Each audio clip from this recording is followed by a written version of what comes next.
podcast. I've got Rob Wentz from Pennsylvania. He is an entrepreneur. He's going to talk about leadership and technology today. And I'm really happy to have him on our show. He does a lot of coaching for clients, and I'm really happy to have him on. So, Rob, welcome. Yeah, thank you so much for having me here. It's a good way to start the week. Yeah, we were just joking about Monday. Briefly introduce yourself, and we will dive right into the conversation. Sure. So many different things, I guess you could say that I am, but my professional job, I'm a leadership communication coach. I help people, organizations, teams, and companies become better communicators with themselves and with others so they can become better leaders for themselves and for others. I think everything in life professionally comes back to personal, right? So we've got to get the personal stuff right with us to get the professional stuff right with our team, with our organization, or if we're a solopreneur, with our business. So I help people find that alignment between themselves and their professional life, and communication and leadership are at the top of that list.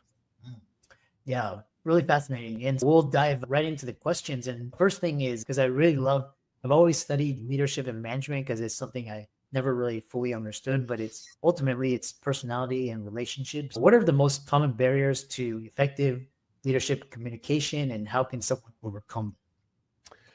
Yeah, some of the biggest barriers to being a great leader is thinking that you've got to tell everybody what to do. That might be the biggest thing, right? Is like having this idea that I need to be controlling everybody and making sure they're doing what I tell them.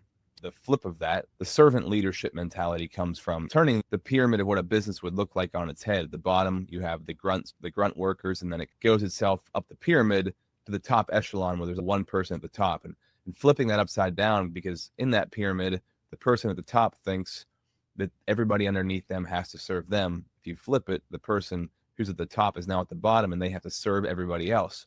And so looking at that in that way is still in our society a nuanced way of looking at it. The people who get it right see massive change in their life and in their business, because now they see, wow, since I'm the one in charge, I should be going to everybody that is on my team and finding out how I can best help them, how I can best serve them, not waiting for them to come to me in the ivory tower so I can yell at them, but going to them and asking them what they need, and really being the hands and feet of the business, of the company. And this is how it should be, like, if you want to put it in a smaller example, of a family, right? If you're the head of your household, you shouldn't be rolling over your household with an iron fist. You should be finding how can you best connect with the people in your household, collaborate with them, understand what they need, so that you can help to meet those needs. And through that, there's so many different avenues you can go down on that, but that's the general idea, is being of service to everybody and not being the tyrant who's waiting for everybody to serve you.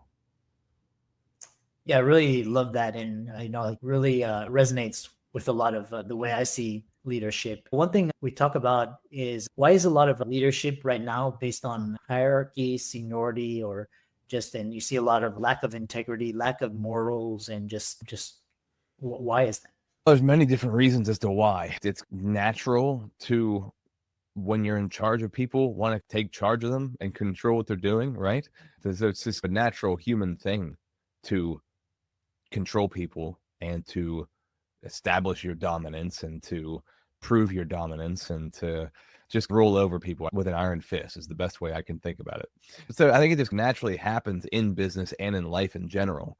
And the more stressed out we are, the more overworked we are, the less resources that we have, the less perceived help that we have, it exacerbates that issue, right? So when we live in a culture that is go and achieve, and not putting people first, but putting profits first, then that's naturally what's going to happen.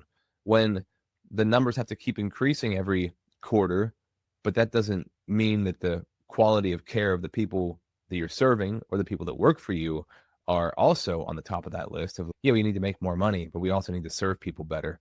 When it's just the money algorithm and not the servant algorithm, then you're going to run into some major issues. And I think those issues just compile on top of each other. And when nobody is reprimanded, when in fact they are celebrated for constant growth at the behest of everything else that should be happening, then you're just going to get more of the same thing, right? So until we decide on an individual level. So then we can go back to the individual, right? It really comes down to us as individuals and working on ourselves and understanding that we need to be leading our own lives. And in order to lead my own life, I have to lead a life of integrity. And what is integrity? So integrity to me is keeping the promises that I know I've made to myself. And I think that oftentimes we know the right things to do, but we ignore those things because it's going to be inconvenient for us, or it's going to be painful for us, or it might cause us to lose money or lose stature, right? So the more we ignore those things we know we should be doing, self-deceive ourselves, right? There's a great book called Leadership and Self-Deception. And in that book, it talks about this concept of keeping the promises to yourself that you know you should do for others. And the more you keep those promises for yourself and for others, the more you are going to be a leader and the less you are going to deceive yourself. The less you deceive yourself, the more congruent you are with yourself. And the more congruent you are with yourself, that builds your self-worth, your integrity, and your self-esteem. If I love myself and I am have integrity for myself, then I'm going to have integrity for other people. But if I don't love myself and I cut corners with myself, then I'm naturally just going to do that with others. So really, it all comes back to us and our personal relationship with ourselves. Yeah, so well said.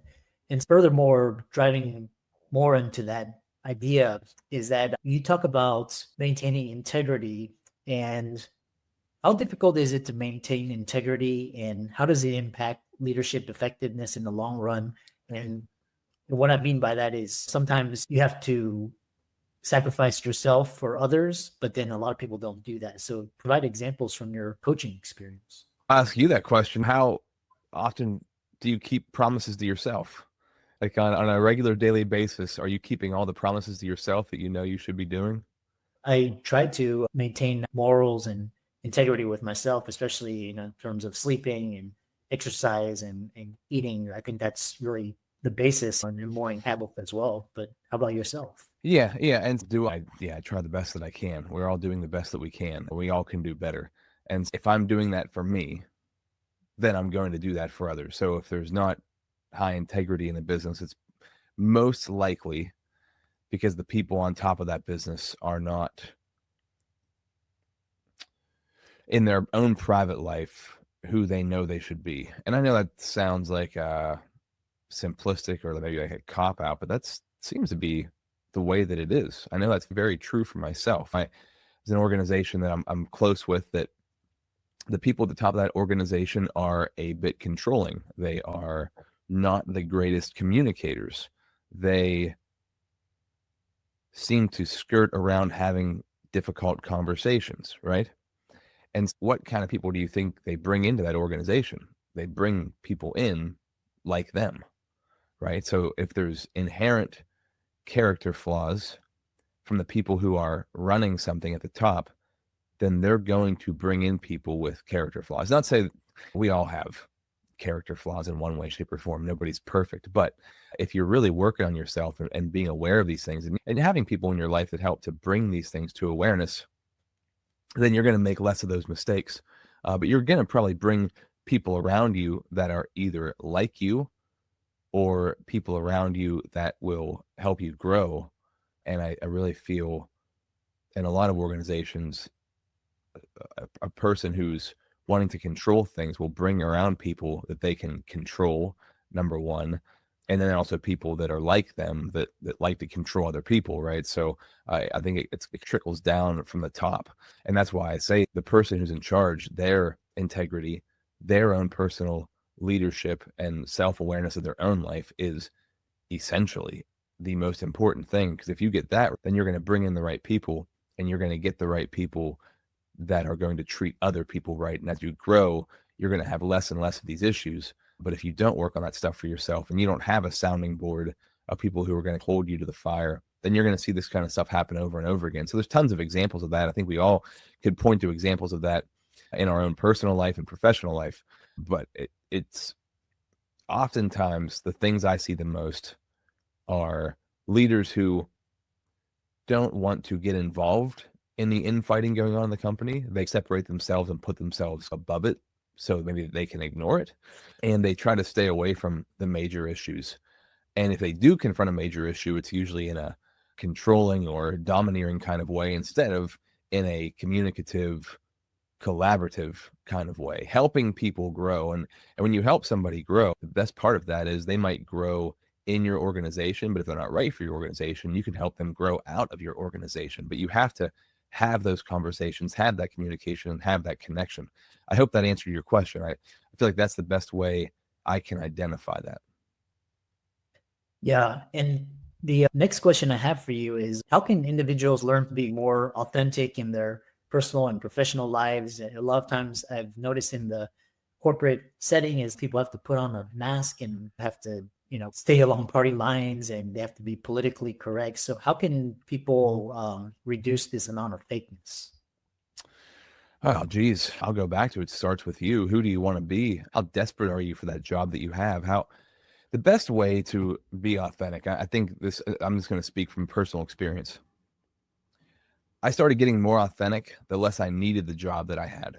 So the more I trained myself, the more I dug into personal development and built my own platform. I was in radio broadcasting for 20 years, right? So that was a large portion of my life. Loved what I did, didn't like necessarily the people that I worked for, not individuals, just the way the company ran. And during that period of time, I never was in personal development. So I was stuck with whatever they gave me, I was going to have to take. Whatever came my way from that job or another job, I had to take that because I didn't believe in myself. But as I started to grow me personally, I started to build my integrity and my skill sets and align myself with not who I thought I was supposed to be, but really who I was supposed to be, where my skills were, where my strengths were, doubling down on those things and building my confidence in that area, the less I needed that job. So it was interesting. I actually worked myself out of a job by growing myself, where I could then start my own business. Now, I could have stayed at that job and been an entrepreneur and worked my way up through the ranks there because of the new mindset and skill sets that I had. But that wasn't going to bring me satisfaction. And so I knew I had to leave and I had to go do something else on my own. Now, was that easier than just staying at the job? No, it was definitely not easier. Staying at that job was pretty easy. It wasn't satisfying or fulfilling or the things that I needed, but it was easy. Going out my own was not easy, but it was definitely a catalyst to just increased personal and professional growth year over year.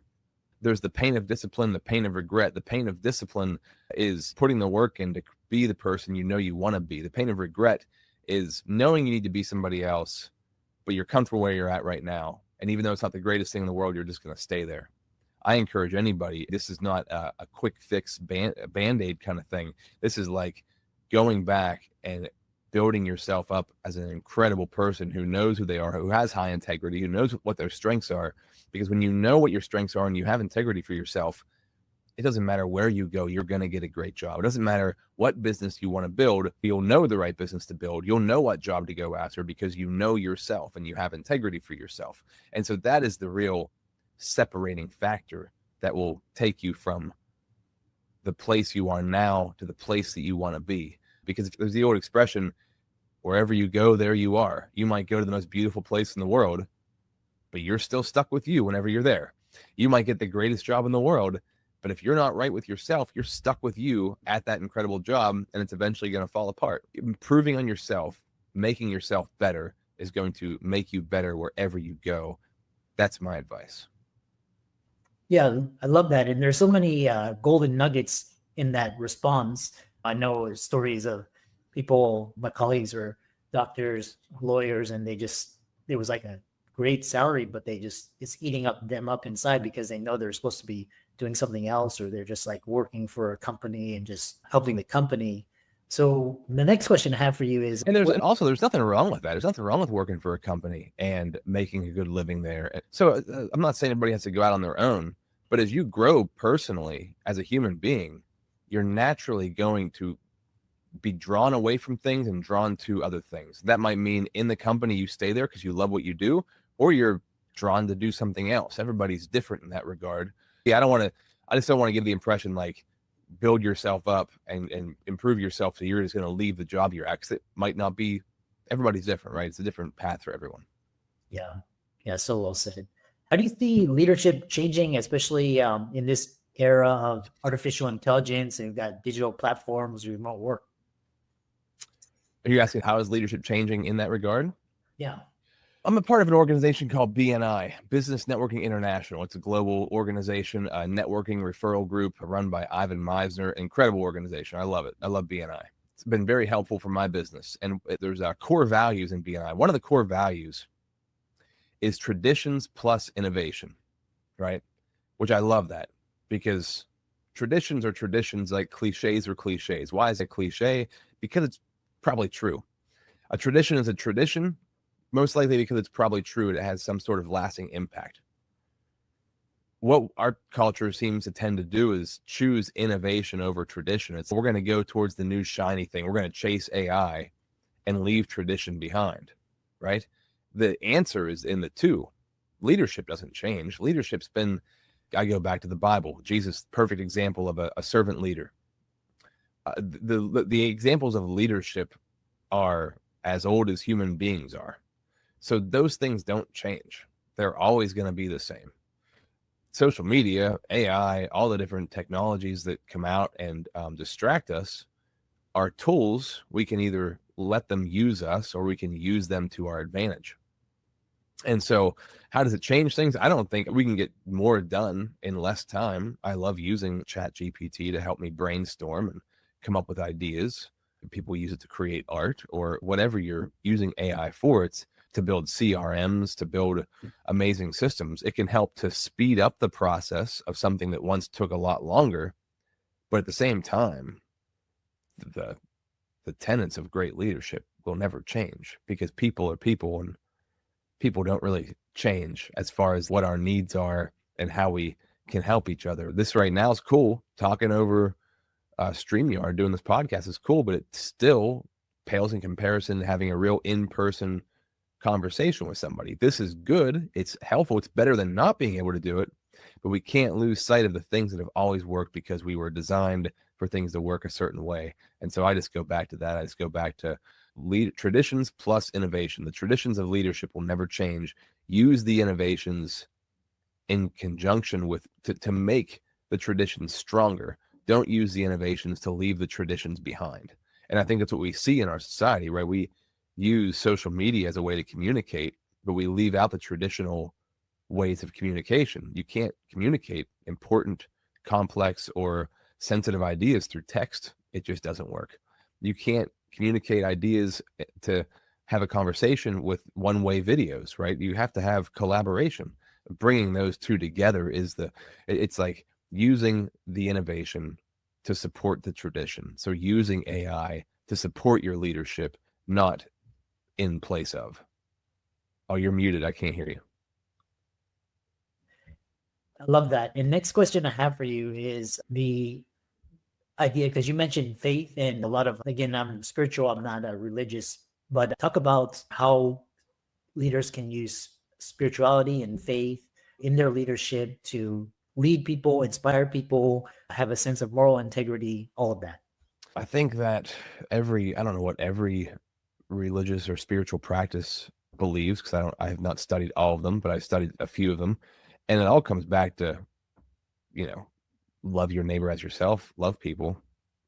And where do you go wrong there? Where do you go wrong with wanting to have a sound mind? And a sound mind means you can think clearly. And if you are a believer, the voice of God is going to speak to you. The Holy Spirit is going to speak to me. And what are the tenets of that? So love, joy, peace, patience, kindness, goodness, faithfulness, gentleness, and self-control. Who's going to be against any of those things? If you are of those things, then you are going to be unstoppable, because you are truly, your heart is set on helping people, serving people, but also helping them grow. And that means loving people. Loving doesn't always mean allowing. Loving means giving people what they need, not always what they want. Or you can give them both. You can give them what they want and what they need.